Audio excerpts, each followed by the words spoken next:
Hello everybody and welcome to another episode of Quick History. Today we're going to be taking a look at Louis Pasteur and his work on the development of germ theory.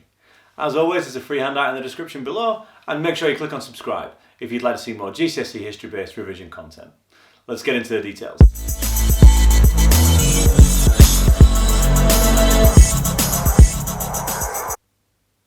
Louis Pasteur was a French scientist who was asked by the French alcohol industry to investigate why their beer and wine was going sour.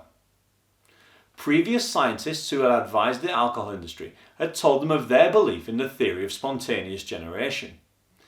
They believed that as the beer and wine got older and began to decay, that produced bacteria and germs, which Pasteur could see under his microscope. Pasteur believed, however, that these scientists were incorrect. He believed that germs were in the air, and as they entered the liquid, it was the germs themselves which was causing the decay. To try and prove this, Pasteur recommended to the alcohol industry that if they gently heated their liquid, a process called pasteurization, it would kill the germs and make them safe to drink again. Look at any bottle of milk that you'd pick up from a supermarket, and you'll see that we do this process called pasteurization today. Louis Pasteur was then determined to prove his theory that germs were in the air.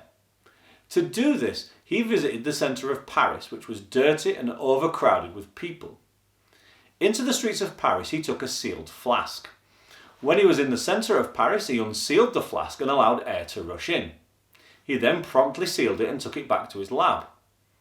As Pasteur believed would be the case, bacteria began to grow in the flask. The only way they could have gotten there is if, as he predicted was the case, germs were in the air.